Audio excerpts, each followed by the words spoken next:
नमस्कार, स्वागत है आपका संवाद 365 देख रहे हैं आप। आपके साथ मैं हूं दिग्विजय सिंह चौहान। उत्तराखंड की 5 बड़ी खबरों पर हम नजर डालेंगे, लेकिन नजर उससे पहले इस वक्त की सुर्खियों पर। उत्तराखंड में 2 दिन से लगातार हो रही बारिश का कहर, भूस्खलन से प्रदेश में 5 लोगों की मौत। लगातार हो रही बारिश से पिथौरागढ़ में कई सड़कें बंद, सड़कों को खोलने का काम जारी। गढ़वाल और मैदानी क्षेत्रों में आज बारिश से मिल सकती है निजात, कुमाऊं में जारी रह सकती है बारिश। पूर्व मंत्री यशपाल आर्य और संजीव आर्य का इस्तीफा मंजूर, बीजेपी छोड़कर थामा था कांग्रेस का दामन। उत्तराखंड सरकार ने 20 नवंबर तक बढ़ाए कोविड के प्रतिबंध, पुरानी गाइडलाइन रहेंगी जारी।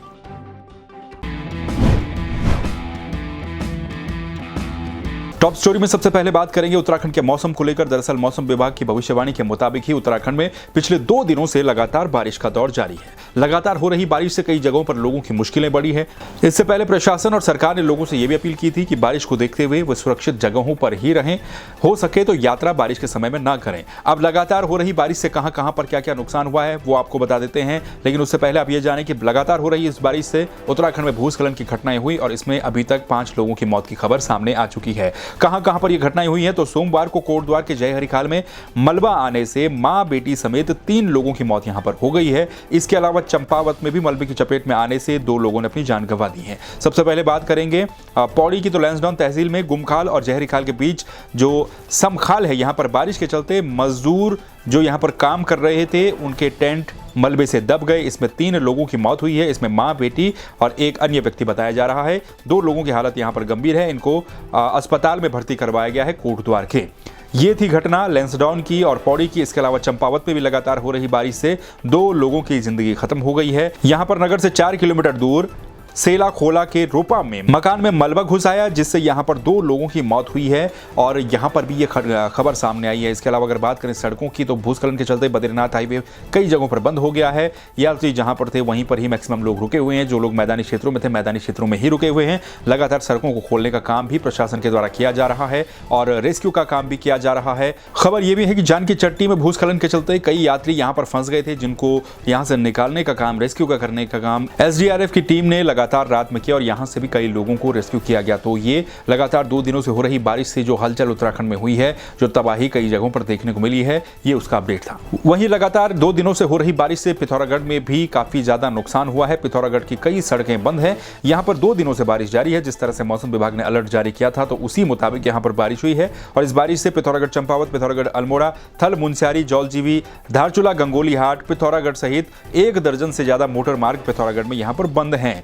जिलाधिकारी पिथौरागढ़ डॉक्टर आशीष चौहान लगातार मौके पर पहुंचे हैं। पिथौरागढ़ चंपावत अल्मोड़ा मोटर मार्ग जो बंद हुआ था, वहां पर खुद वो पहुंचे। मशीनों के जरिए मार्ग को खुलवाने की कोशिश वहां पर लगातार चलती रही। जिलाधिकारी ने एनएच और लोक निर्माण विभाग के अधिकारियों को भी तत्काल मार्ग खोलने के निर्देश यहां पर दिए हैं। पिथौरागढ़ की स्थिति है और राजस्व पुलिस को भी कहा गया है कि सक्रिय यहां पर हर समय रहा जाए। कई यात्री यहां रास्तों में फंसे हुए हैं। जिलाधिकारी ने कहा कि जो भी लोग यहां पर रास्तों में फंसे हुए हैं, उनके भोजन की व्यवस्था निःशुल्क करवाई जाएगी। इस बात का भी ध्यान रखा जाएगा, क्योंकि लगातार हो रही बारिश से कई सड़कें पिथौरागढ़ में बंद हो चली हैं। कई यात्री जो रास्ते में थे वो रास्ते में ही फंसे हुए हैं। सड़कों को खोलने का काम भी पिथौरागढ़ में लगातार किया जा रहा है। तो 2 दिनों से लगातार हो रही बारिश के बाद अब मंगलवार से उम्मीद ये है कि गढ़वाल क्षेत्र में और मैदानी क्षेत्र में मंगलवार से लोगों को राहत मिल सकती है। कई जगहों पर सुबह से ही धूप देखने को मिली है, यानी कि आज से गढ़वाल का जो क्षेत्र है वहां पर बारिश के बहुत कम चांस नजर आते हैं। हालांकि दूसरी तरफ अगर बात करें हम कुमाऊं रीजन की, कुमाऊं क्षेत्र की, तो कुमाऊं क्षेत्र में मंगलवार को भी बारिश का ऑरेंज अलर्ट जारी किया गया है।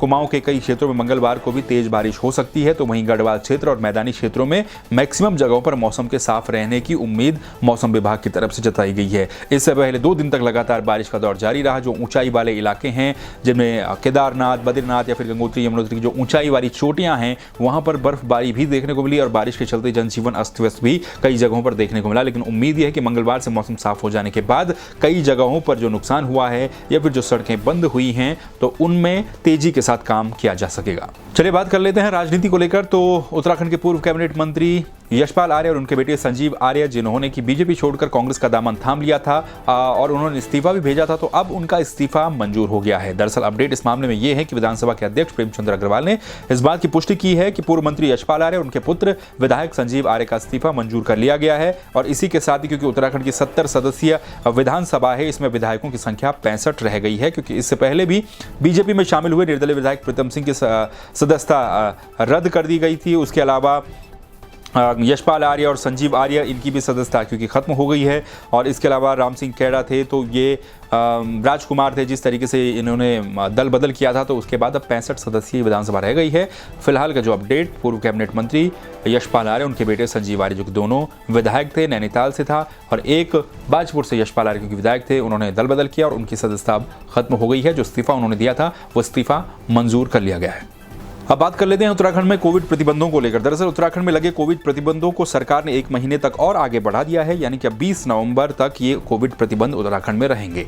इस संबंध में मुख्य सचिव एस एस संधू की तरफ से जो नई गाइडलाइन है, नई एसओपी है, उसको जारी कर दिया गया है। लेकिन इस नई एसओपी में कुछ भी खास नई बात नहीं है। पुराने जो प्रतिबंध थे वो यथावत रहेंगे। नई कोई भी प्रतिबंध लगाए तो नहीं गए हैं और हटाए भी नहीं गए हैं, यानी कि जिस तरीके से चलता आ रहा था उसी तरीके से प्रतिबंध आगे भी रहेंगे। जिसमें कि शादियों का, क्योंकि अब सीजन है, तरह तरह के आयोजन दीपावली के टाइम पर होते हैं, तो चाहे वो रामलीला हो, कोई भी सामाजिक राजनीतिक कार्यक्रम हो, 50% की क्षमता यहाँ पर जिस तरह की अनुमति पहले थी आगे भी रहेगी। शादियों में भी 50% क्षमता रहेगी। बाहर से आने वाले लोगों को ठीक उसी तरह से तो कोविड की वैक्सीन लगानी होगी, या तो फिर उन्हें आरटीपीसीआर नेगेटिव रिपोर्ट और पोर्टल पर रजिस्ट्रेशन करना होगा। तो इसी के साथ ही 1 महीने तक यानी कि 20 नवंबर तक ये प्रतिबंध उत्तराखंड में आगे बढ़ा दिए गए हैं।